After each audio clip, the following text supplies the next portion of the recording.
It was late afternoon when the sky over Northern California turned blood red. The air was thick with smoke, carrying the bitter scent of burning earth. The crackling of trees collapsing blended with the thumping of helicopters circling above. In the chaos of sirens and shouted evacuations, a lone shadow moved against the tide of fire. A German shepherd, her body trembling, her eyes wide with purpose. She wasn't alone, at least not entirely. 3 tiny puppies stumbled close behind her, while a 4th dangled gently from her mouth, protected as if it were the last living thing that mattered. The flames danced around them, mocking her courage, but still she pressed forward. The ground sizzled beneath her paws, glowing with embers, while the heat wrapped around her like a noose. Every step she took required a strength beyond anything natural, but something stronger pushed her forward. Instinct. Love. The terrifying possibility of losing everything she had just brought into this world. Her name was Maya, a 3-year-old German shepherd, once abandoned at a rundown kennel. Months earlier, she had been taken in by Walter Briggs, a retired widower and former firefighter who had long lived in silence after losing his wife. Walter wasn't a man of many words, but in Maya's quiet presence, something in him had begun to heal. He never imagined that the same dog would one day perform an act of heroism that would leave people speechless. But that day, Walter was gone. He had rushed off to warn neighbors as the wildfire ripped through the countryside. By the time he returned, the road home was blocked by flames, and all he could hear was a faint, desperate barking deep in the woods. Maya was still in there with her puppies, and time was running out. The forest groaned under the weight of destruction. Sparks rained down from above like fiery snow. The puppies whimpered, their tiny bodies too fragile for such terror. Over and over, Maya turned back into the fire, carrying each pup one by one through the blaze. Even as her own skin blistered, there was something in her eyes. Fear, yes, but also something else. A fierce determination, a belief that no one else was coming, that she was the only one standing between life and loss. The forest was collapsing. The fire showed no mercy, and Maya, battered and alone, stood against the impossible. But what she would do next would change everything. The wildfire had started nearly 20 miles away, a result of downed power lines and a summer that had stretched on without rain. But no one could have predicted how fast it would spread. By the time the morning sun rose over the hills of Northern California, the sky had already turned a strange, coppery hue. Walter Briggs, like many in the area, had been watching the reports but didn't feel the urgency just yet. At 72, he'd lived through enough fires to know when it was time to run. And this, he thought, wasn't that. He was wrong. The fire was faster than any he remembered. It was unpredictable, angry. By mid-morning, the winds shifted, and in less than an hour, the flames were at his doorstep. Walter had rushed out in his old Ford pickup, determined to alert neighbors along the ridge. He drove with the window down, yelling through smoke-thick air, pounding on doors, waving his arms at panicked families who hadn't yet realized how close death had come. He thought he had done the right thing, but when he tried to turn back toward his property, the fire had already cut off the road. A wall of flames separated him from his land, and from Maya. Panic flooded him. He had left her behind, not because he didn't care, but because he assumed she'd follow him, like she always did. He didn't realize that she had something else to protect now. Maya, meanwhile, wasn't pacing or barking or looking for a way to escape. She was inside the barn, surrounded by dry hay and timber, curled around her 4 tiny pups. Their eyes had just opened days before. They were still unsteady on their feet, their tiny legs wobbling, their ears still soft and bent forward. They didn't know fear yet. They didn't understand the strange heat, the smoke creeping in from the cracks in the walls. But Maya did. Her ears were pinned back, nose twitching, eyes darting. She had known danger before. She had lived through hunger, abandonment, even violence. But nothing like this. This was not something she could fight or hide from. This was something she had to outrun. In that moment, something ancient awoke in her. A wild, primal instinct passed down through generations. She didn't think. She moved. First, She nudged the smallest pup gently with her nose, urging him into the corner of the barn where the smoke wasn't as thick. Then she picked him up, his soft whimpers muffled by her jaw, and darted toward the barn door. Outside, the air was suffocating, thick like syrup, and the orange glow of the fire danced across the landscape like something out of a nightmare. The trees were no longer trees, they were torches. Still she ran. She found a narrow patch of scorched dirt behind the barn, free from direct flame, and set the first puppy down with a lick to his ear before turning back without hesitation. Every second counted now. Her muscles ached. The pads of her feet burned with each step. But she didn't slow. Back inside, the barn was already groaning. The roof beams trembled with heat. Sparks floated in the air like fireflies from hell. She grabbed the second pup, shielding his body with hers as a section of the rafters collapsed behind them. The doorway was barely visible now, clouded with ash and smoke. Her breath came in short, wheezing gasps, but she pushed through, dropped the pup beside his sibling, and once again turned back. There was no hesitation, no pause to consider if she'd survive the next trip. Her mind didn't work in those terms. All she knew was that 2 of her babies were still inside, and no force on earth, not fire, not fear, not even death, was going to stop her from reaching them. By the time Maya reached the barn for the 3rd time, the fire had fully wrapped around the structure like a predator closing its jaws. The wooden siding crackled and popped, spitting embers into the air, and the smoke was now so dense it was nearly impossible to see. Maya coughed, a sharp, choking sound, and blinked through eyes stung by ash. Her chest heaved with each breath. Inside, the last 2 puppies were curled together near the haystack, whimpering, their tiny bodies trembling. One had already stopped crying. His breath was shallow. She could smell the difference. Time was running out.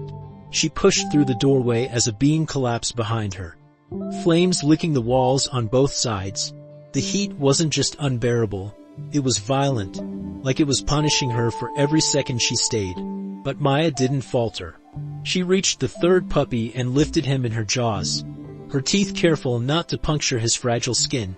As she turned, her back leg gave out. A burning timber had rolled under her paw, and she let out a sharp yelp, almost dropping the pup. The pain wasn't new to her. She limped forward, dragging her leg, ignoring the burn, the heat, the suffocating smoke, and made it outside. She placed the 3rd pup next to the other 2. But when she turned to go back for the last one, she paused. For the first time since the fire began, she hesitated. Her legs shook violently.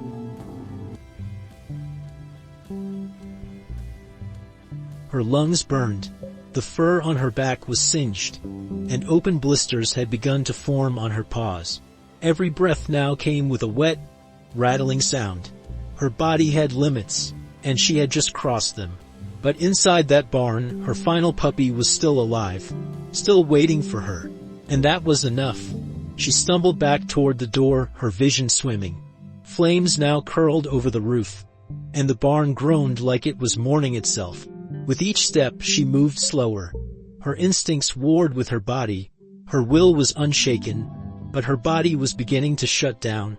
As she reached the entrance again, a burst of flame exploded near the corner of the structure, sending shards of burning wood flying into the air. One struck her flank, and she crumpled. For a long moment, she didn't move. Miles away, Walter had finally made it to a fire crew checkpoint, begging them to help him reach his home. He was hoarse from shouting, his eyes red from smoke. "My dog," he pleaded. "She's still there with her pups." The firefighter who heard him hesitated. Orders were clear. That zone was under active flame and completely off limits. But something in Walter's voice, the way it cracked with guilt and desperation, made the man turn to his captain. Minutes later, a team of 3 geared up and headed toward the Briggs property, against protocol but led by instinct. The same kind Maya had trusted with everything. Back at the barn, she had managed to lift herself up again. Her breaths came slow, broken. Her 4th puppy still whimpered faintly inside, just beyond a collapsed beam. Maya pulled herself forward, one paw at a time. Her body screamed for rest. Her ears rang with the roar of fire, but she didn't stop. She couldn't, because motherhood wasn't something she chose, it had chosen her. And in that moment, she was no longer just a dog. She was a guardian, a warrior, a mother fighting to the very edge of life. When the firefighters reached the edge of Walter's property, the sight before them was nothing short of apocalyptic. The barn was nearly swallowed in flames. The roof already collapsed in parts, and embers floated through the air like angry spirits. Walter leapt from the truck before it even stopped, screaming Maya's name into the smoke. He stumbled through the scorched field, coughing, eyes wild, until one of the crew pulled him back. "Let us go in first," the captain shouted, and Walter, helpless, dropped to his knees, praying to a god he hadn't spoken to since his wife died. Inside the collapsing barn, Maya was down again, her vision blurred in pulses. Light, dark, light, dark. Each blink slower than the last. Her lungs refused to take in more air, and her legs no longer obeyed her. But she could still hear it. The faint, gasping whine of her final puppy. That sound pierced through the noise of the fire. Through the pain, through everything. It was a cry for her, a final plea. And somehow, through sheer force of will, Maya rose. Not fast, not strong, but enough. She limped forward, her belly nearly scraping the hot ground. The fourth pup was trapped under part of a broken beam. Not crushed, but pinned. His tiny legs kicked in panic. Maya reached him, nudged the beam with her snout, whimpering softly. It didn't budge. Her breathing now came in loud, rattling gulps, and every movement burned. She tried again, digging beneath the beam with blistered paws, ignoring the sparks that landed on her back like drops of molten rain. And finally, the beam shifted just enough. She pulled the pup out with her teeth and, with the last ounce of strength left in her, turned toward the doorway. That's when the barn gave its final warning. A low groan, followed by a deafening crack as part of the upper frame began to collapse. Maya didn't run. She couldn't. She shielded the puppy with her body, curling around him as the world crashed down. Fire and debris fell around them. And for a terrifying moment, everything went still. Outside, Walter heard the sound and screamed. One of the firefighters rushed forward through the smoke, disobeying orders, his boots sinking into ash and rubble. Through the flames, the firefighter saw her. A flash of black and tan fur, barely moving. Maya had made it just past the threshold of the barn, lying half covered in ash and debris. The puppy beneath her, alive but silent. The man scooped them both into his arms and ran. Behind him, the barn let out a final roar and collapsed entirely, sending sparks and cinders into the sky like fireworks. Walter ran to meet them, falling to the ground as Maya was laid at his feet. She was unconscious, barely breathing. Her side was burned raw, and her paws were shredded, but her eyes fluttered open, just enough to see Walter's face, and then closed again. The firefighter looked down at the bundle in his arms and whispered, "She saved them all." Walter's throat clenched as he nodded, unable to speak. Around him, the fire still burned, but in his arms lay the quiet miracle of a dog who had faced death 4 times and refused to leave any child behind. The veterinary clinic was nearly 2 towns over, and Walter had driven like a man possessed. He kept glancing into the rearview mirror where Maya lay wrapped in a heavy wool blanket, her breathing shallow, her muzzle streaked with soot. The 4 puppies were nestled against her, unaware of the horror they had just survived. One of them squeaked softly, and Walter's eyes filled with tears. "Hang in there, girl," he whispered, voice cracking. "You didn't come this far for nothing." The vet on duty, Dr. Emily Rourke, had never seen anything like it. When Walter burst through the door carrying Maya in his arms like she was a wounded soldier, people in the waiting room gasped. Her fur was singed to the skin. Her paw pads were blackened. But what stunned Emily most was Maya's heartbeat. It was there, but weak, almost a whisper. The puppies, miraculously, were all in stable condition. "She's a fighter," Emily said, placing an oxygen mask over Maya's snout. "But we need to be fast. She's on the edge." For the next 48 hours, Maya clung to life. She was given 4 fluids, antibiotics, and pain meds. Her burns were dressed daily, and volunteers took turns sleeping beside her cage, so she wouldn't be alone if she woke. Walter refused to leave the clinic. He sat by her side, talking to her even when she couldn't hear him. He told her about his wife, about how he never thought he'd love anything again. He whispered promises, apologies, prayers. The staff watched in silence, moved by the old man's devotion to a dog who had already given more than anyone could ever ask. On the 3rd day, just before sunrise, Maya opened her eyes. She didn't move much, just shifted slightly, enough to nudge the towel beside her. Her breathing was stronger now, more rhythmic. And when Walter reached through the bars and touched her paw, her tail gave the faintest thump against the bedding. "There you are," he whispered, tears slipping down his cheeks. "You came back." He pressed his forehead to the cold metal of the cage door, closing his eyes as the wave of relief crashed over him. The puppies had already started exploring their pen by then. Playful, clumsy, full of life. Emily noted that one of them, the smallest, never strayed too far from Maya's side. He'd curl up near her belly, even when she was too weak to respond. That pup would grow into the strongest of the litter. They named him Ash, in honor of the fire that nearly claimed them all, and the courage that carried them through it. Maya's recovery was long, but steady. Her fur would never fully grow back over the scars, and she'd walk with a limp for the rest of her life. But none of that mattered. What she had done, what she had endured, had transformed her into something more than a dog.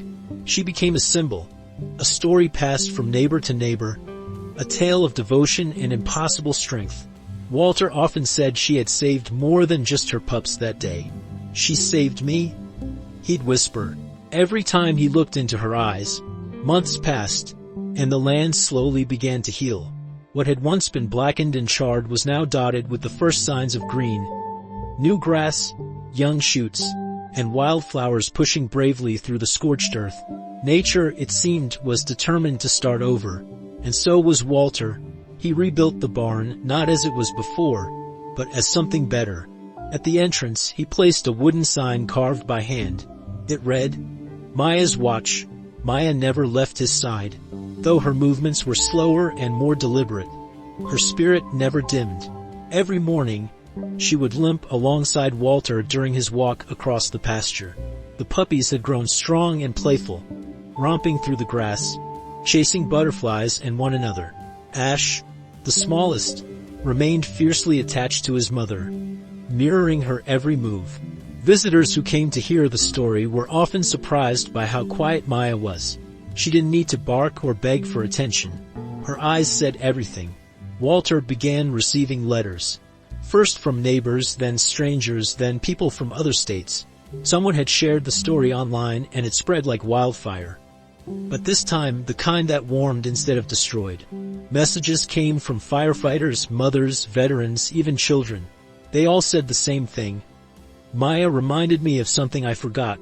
Courage, loyalty, love that doesn't flinch even in the face of death." One morning, Walter sat on the porch, Maya resting beside him, her head on his boot.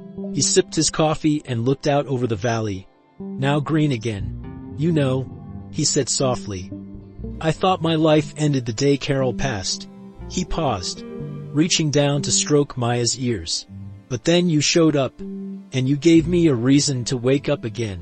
Maya opened one eye, tail twitching once, as if she understood every word. In the years that followed, Maya aged gracefully. Her scars faded to pale patches, reminders of a war she had survived. Walter often said she carried the soul of something ancient, like she wasn't just born, but sent. A protector, a witness, a teacher. Her story became more than just a tale of survival. It became a message that even in the darkest hour, love can light the way home. And when Maya's final day came, years later, she didn't go alone. She lay beneath the old oak tree behind the barn, surrounded by her grown pups and the man whose life she had quietly saved. Walter held her head in his lap, tears slipping down his weathered cheeks as he whispered, "You did good, girl. You did so good." And as the wind passed gently through the fields, carrying with it the scent of ash and wildflowers, it felt like the earth itself paused to honor the soul of a mother, a hero, and a friend. After Maya's passing, Walter didn't speak much for days. The silence around the house was heavy, almost sacred. Even the puppies, now fully grown, moved more slowly, sensing the weight in the air. Ash, in particular, lingered around the old oak tree where his mother had taken her final breath, curling up in the same spot she had laid. Walter watched him from the porch each evening, hand resting on a cane now, and wondered how something so small could carry so much of her spirit. But grief has a way of making space for something new. 1 week after Maya's death, Walter received a call from the local elementary school. The principal had heard the story, like so many others, and asked if he would be willing to bring Ash and share Maya's journey with the children. Walter hesitated at first. He didn't see himself as a storyteller, but something in his chest stirred. Maybe this was what Maya would have wanted, for others to learn not from the pain, but from the love that survived it. That day at the school became the first of many. Walter, with Ash beside him, began speaking to classrooms, church groups, firehouse teams, and even nursing homes. Each time, he brought with him a framed photo of Maya taken months before the fire. Strong, proud, and gentle-eyed, he told the story not as a tragedy, but as a testament to loyalty and courage. And always at the end, he'd kneel beside Ash, rest a hand on his back, and say, "Her spirit lives in him now." Word continued to spread, and eventually, a local animal rescue organization partnered with Walter to create the Maya Project. The initiative focused on training and supporting dogs rescued from wildfires and traumatic situations, helping them become therapy animals for people who had also endured loss or trauma. Ash became the program's first certified companion dog. The bond he formed with veterans and children was something close to magic. Quiet, healing, patient. Every year, on the anniversary of the fire, people gathered at Walter's ranch. Survivors, firefighters, neighbors, strangers. They came with candles, with stories, with dogs of their own. Under the oak tree, now marked with a simple stone bearing Maya's name, they stood in silence. And then Walter would speak, not loudly, not with drama, just a quiet retelling of a mother who walked through fire because her love refused to burn out. And in that gathering, with the stars rising over the rebuilt barn, there was always one moment of stillness, a collective breath held between hearts that remembered. Because Maya wasn't just a dog. She was a lesson, a legacy, a reminder that sometimes, the greatest heroes don't wear uniforms or speak in words. They walk on 4 legs, leave paw prints in ash, and carry the world in their jaws. Months after the first memorial beneath the oak tree, Walter received a letter postmarked from New York. It was from a national news producer who had seen a video clip of his school visit circulating online. Attached was a copy of an essay written by a 9-year-old boy titled, "The Dog Who Walked Through Fire for Love." The piece had been shared thousands of times, touching hearts across the country. The producer asked for permission to film a feature segment on Maya and the impact of her story. Walter hesitated. He never sought attention. But later that night, sitting under the stars near Maya's grave, he gently rested a hand on her memorial stone and whispered, "Let's tell them who you were." The story aired the following week on national television. It wasn't flashy. It was slow, respectful, and honest. It showed black and white photos of the burned barn, the scorched land, Maya's bandaged paws, and finally her eyes.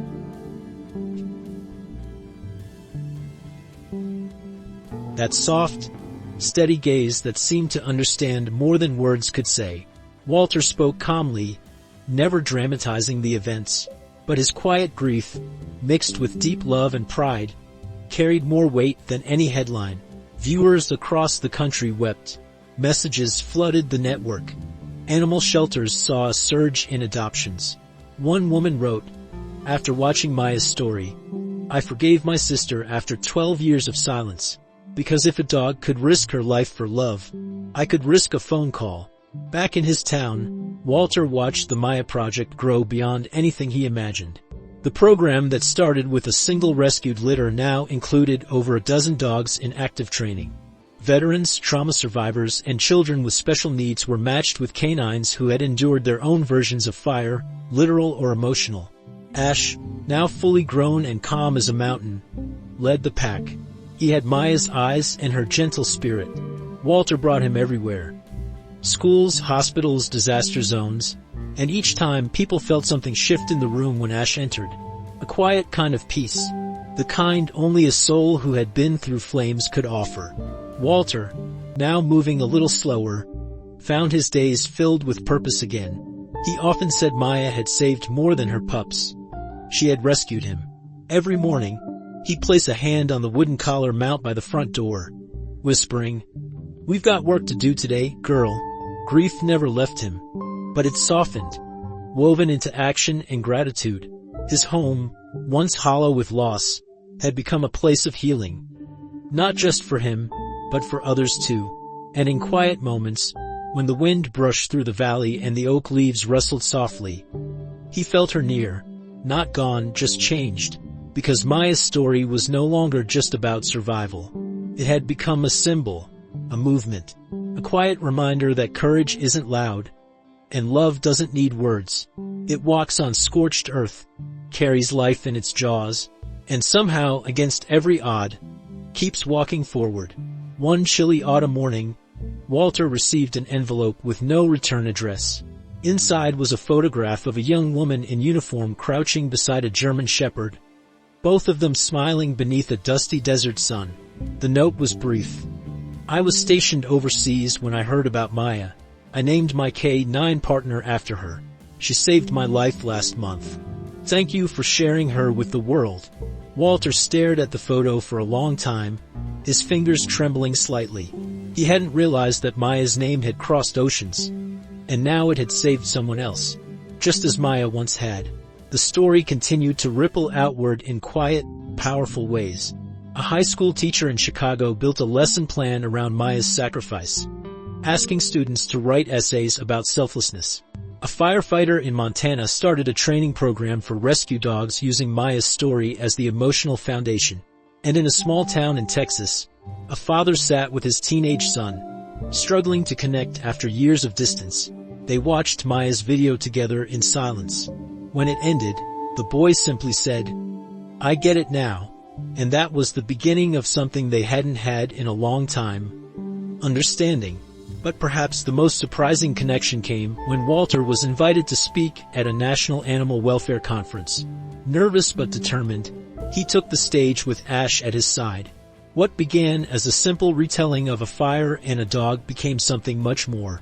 Walter spoke from the heart, about loss, love, and the way a creature without words had taught him how to live again. The audience stood in silence when he finished. Some cried, others closed their eyes. But all of them felt it. That invisible thread connecting them to something pure and unbreakable. After the talk, a man approached Walter backstage. He was quiet, with kind eyes and a firefighter's posture. "I was one of the crew that went into your property that day," he said. Walter's eyes widened. "I carried her out." The man continued, voice tight with memory. "I didn't think she'd make it, but she did. And watching her fight to live, it changed something in me. I left the service 2 years later and now I train therapy dogs." The two men stood there for a long moment, no words needed, just gratitude and healing. Walter walked out of the building into the cool evening air, Ash trotting beside him. The city lights shimmered in the distance, but he wasn't thinking about cities or speeches or strangers. He was thinking about Maya, about how one brave dog with fire in her eyes had ignited something so much bigger than any of them. A movement, a legacy, a quiet army of hope, walking silently into broken places, and leaving them just a little more whole. Years passed quietly, the way they do in places where healing takes root. Walter's hair had gone completely white, and his steps were slower now, but his heart had never felt fuller. Ash, now a senior dog himself, remained faithfully by his side. The two had become local legends, not because they sought it, but because they represented something that people longed to believe in: resilience, loyalty, and the kind of love that doesn't vanish with time.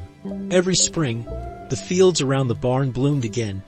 Wildflowers pushing through the soil scorched long ago. Life always found a way. The Maya Project had grown into a nationwide network of canine therapy and rescue teams. Hundreds of dogs had been placed with families, trauma survivors, and veterans. In the lobby of the project's new headquarters hung a single framed portrait. Maya standing tall in a field, her eyes fixed on something just beyond the camera. Beneath it, a plaque read, "She didn't run from the fire. She walked through it." For love. Visitors often stood in front of it in silence. Some cried, some smiled, but all of them left changed. Walter spent his remaining years in that same house, under that same oak tree, where everything began and everything ended. He was never alone. Volunteers, friends, and former students often visited, and when asked why he never left or sold the land, Walter would always say, "Because this is sacred ground. She walked here. She saved lives here." That kind of love doesn't belong to the past. It still echoes through the wind. And every so often, when the breeze rustled the leaves just right, he swore he could still hear Maya's paws brushing the grass. On the final day of his life, Walter sat on the porch at sunset, wrapped in his old flannel blanket, Ash lying at his feet. He looked out over the valley, green and full, and smiled. His hand rested gently on Ash's head. "We did good, girl," he whispered, eyes glistening with peace. "We kept your light alive." When the sun finally dipped behind the hills, the sky lit up in soft orange. The color of fire, yes, but this time, a fire that warmed instead of destroyed. And long after Walter was gone, the story lived on. In every rescued pup, in every child who found hope again, in every old soul who sat beneath an oak tree and remembered. Because some lights never go out. They don't flicker, they don't fade. They just pass from one heart to another, burning quietly, bravely, forever.